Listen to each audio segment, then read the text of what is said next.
cantó cuando estaba con sus discípulos un himno ceremonial, un himno de los que escribió el rey David en los Salmos. Queremos saber qué fue lo que cantó Jesús en ese momento cuando estuvo reunido con sus 12 apóstoles. Si fue una situación muy santa, muy seria, o fue una explosión de júbilo, una alabanza de júbilo, un himno de júbilo, o que en realidad qué fue lo que sucedió. Pero pues existen muchas posibilidades y muchas por ejemplo explicaciones al respecto. Ha de haber tomado, como algunas personas dicen, pues, que en el tiempo de las fiestas que ellos acostumbraban, un himno para la ocasión, un himno para la ocasión de festividad que realizaban ellos en ese entonces, en cada fiesta. Pues me imagino que entonaban algunos cánticos o himnos espirituales y pues atendiendo la ocasión. Pero sí, Jesús también dirigió alabanza con los apóstoles. ¿Por qué? Porque Jesús, en la palabra de Dios dice que Dios habita en medio de la alabanza, y es algo importante para el ser humano en su devocional personal con Dios, el poder no solamente orar, sino también en la intimidad emitir una alabanza para la gloria y la honra del Señor.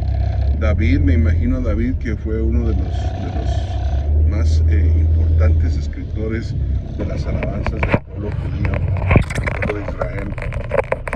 Me imagino a David pues precisamente escribiendo, cantando alabanzas detrás de las ovejas de su padre.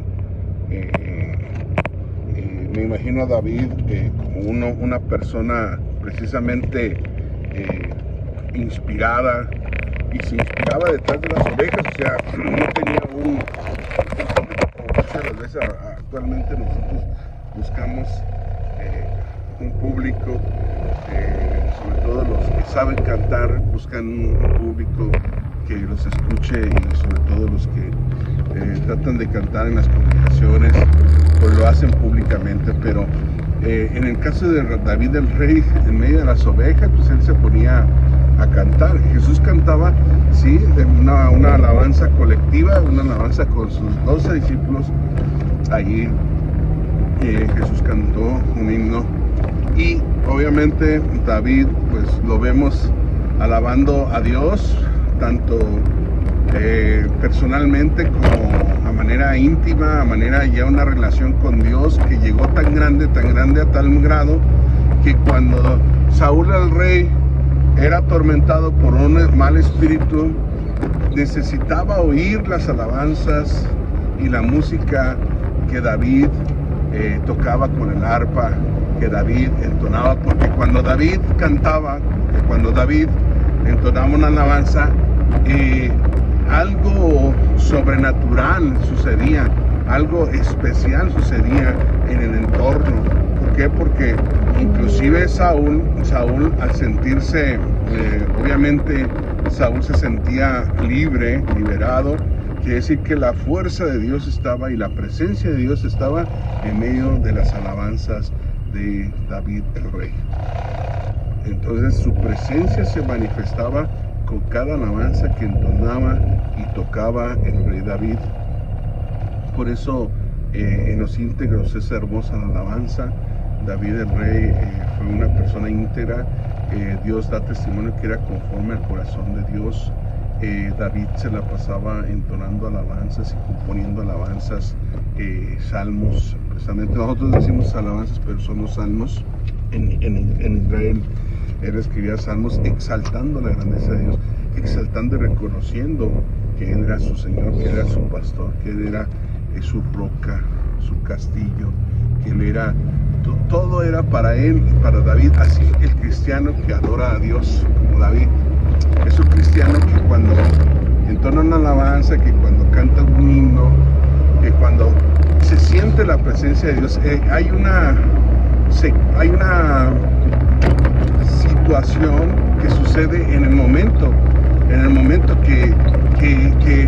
el cual cuando cantan alabanzas quienes están haciendo lo mismo que David, la gente recibe liberación, se sienten libres, se sienten liberados de la opresión del enemigo, liberados de cualquier circunstancia o ataque del maligno, porque ahí en medio de la alabanza está Dios, y cuando Dios está ahí no hay ese tipo de ataques, no hay, el enemigo huye, se va, y entonces la persona empieza a disfrutar de la presencia de Dios, de la comunión con Dios, empieza a sentir esa grande bendición. Muchas las veces decimos, bueno, es importante el ministerio de la alabanza en las congregaciones, es importante el ministerio de la alabanza.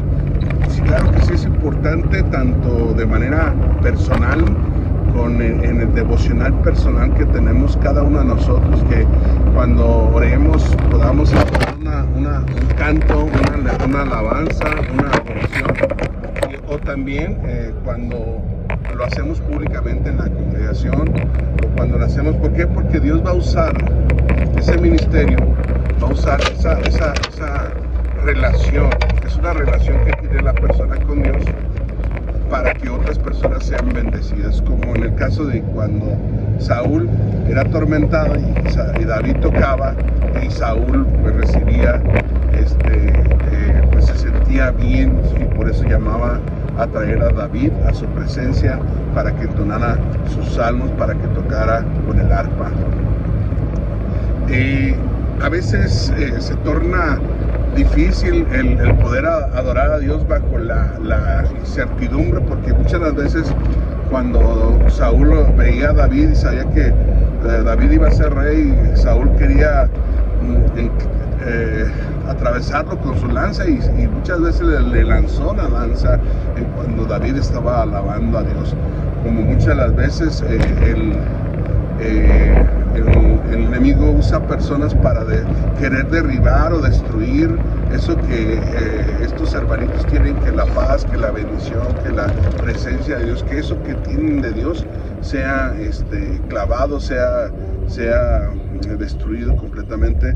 Entonces muchas de las veces sucede también eso, pero también debe de saber el salmista, el cantor, anteriormente había cantores en Israel, debe de saber que esa es la lucha, que es la prueba, que es a veces circunstancias en las cuales el cristiano pues va a atravesar, porque va a haber gente que no les va a gustar, va a haber gente que va a sentirse atormentada cuando hable o cante o alabe al Señor, porque siente esa persona un rechazo completamente. ¿Por qué? Porque el enemigo se encarga de hacer esa situación en su mente de esa persona para que no reciba la bendición de Dios. Entonces, y bueno, muchas de las veces por la persona que viene, a veces hay gente que no cae bien, y a veces está pues cantando y la gente relaciona esa situación, y pues empieza a rechazar completamente cualquier cosa buena que pueda salir de esa persona, pero sabemos que Dios nos llamó para que anunciemos las virtudes de aquel que nos llamó de las tinieblas a su luz, y también nos llamó y nos escogió y nos preparó y nos santificó para que anduviésemos en sus caminos, para que le sirvamos, pero también para que alabemos a Dios, para que cantemos a Dios, para que exaltemos a Dios, para que glorificamos a Dios, porque Dios a veces en la lucha, en la prueba, en la dificultad, en el dolor, Dios deja sentir su presencia. en medio de la prueba, en medio de la angustia, en medio de la dificultad, bajo cualquier ese tipo de escenario, Dios va a dejar sentir su presencia. ¿Por qué? Porque la persona cuando está en lucha, en prueba, y es difícil cantar, porque a veces es más difícil cantar cuando todo gira en torno a la persona áspero, difícil, en pruebas, en tentaciones, en luchas, en dificultades. La persona, el enemigo lo va a atacar de una u otra manera para que no cante, para que no alabe, para que no glorifique a Dios, porque si tú glorificas a Dios, porque si tú alabas a Dios, porque si tú cantas, vas a establecer esa presencia en la cual el enemigo no va a poder ya más trabajar, ya no va a poder más en ese momento de esa relación con Dios, no va a poder trabajar en la mente o en el corazón de las personas como lo hacía con Saúl, el rey, que le metía hasta odio y rencor en contra de David y quería hasta asesinarlo. Entonces, cuando ya venía la presencia de Dios, se huía, el enemigo huía ante la presencia poderosa de Dios, ante la presencia poderosa que la arma y la herramienta de la oración y el ayuno y la alabanza tiene el cristiano día con día. Entonces, en los íntegros es hermosa la alabanza, alabar a Dios con cánticos espirituales, da una recomendación los apóstoles, y que en un momento dado nosotros podamos tener las herramientas necesarias para vencer al enemigo, la tentación, la prueba, la angustia, en el nombre poderoso de Cristo. Que Dios les bendiga.